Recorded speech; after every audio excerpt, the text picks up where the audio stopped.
4 वर्षापासून माझ्या वस्तीवर म्हणजे माझ्या घरी काही वस्तू अचानक पेटतात.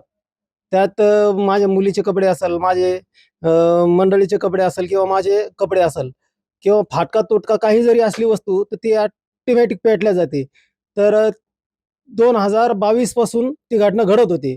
त्यानंतर मी अंधश्रद्धा निर्मूलन समिती अनाप सर यांच्याशी संवाद साधला. ते आल्याच्या नंतर 2 वर्ष त्यांनी मला एक सल्ला दिला, की घरी कॅमेरे बसव. मी कॅमेरे वगैरे बसवलेत.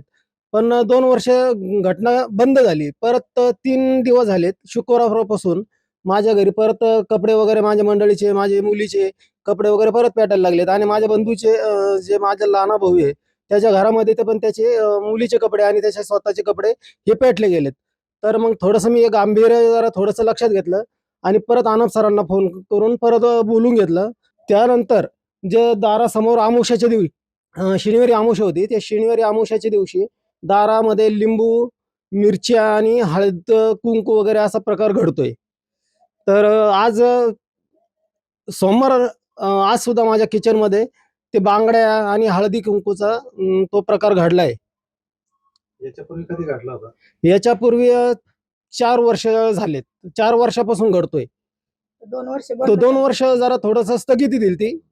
परत तो प्रकार परत 3 दिवसापासून परत चालू झालाय. पोलीस स्टेशनला काही माहिती? या संदर्भात मी पोलीस स्टेशनला 2 वर्षापूर्वी गेलो होतो. तर दराडे साहेब म्हटले, की ही केस नेमकं करू कशी मी? हँडल म्हणजे हे नाव कोणाच्या नावावर करायची काय वगैरे असं आणि मी तिथून परत निघून आलो. थोडंसं थांबून वैतागलो आणि निघून आलो. सीसीटीव्ही बसवलेत तर लाईट गेल्याच्या नंतर तो कॅमेरा बंद पडल्यामुळे तो प्रकार घडतो. मला आता इन्व्हर्टरची काहीतरी सोय करावं लागेल. त्याला पर्याय दुसरा काही नाही. कॅमेरा कंटिन्यू चालू ठेवण्यासाठी. अशा घटना घडते कोणाला काही संशय वगैरे? संशय तर कोणावर नाही, कारण इथं कोणाची भांडणं वगैरे काही तक्रार वगैरे कोणाची नाहीये माझी.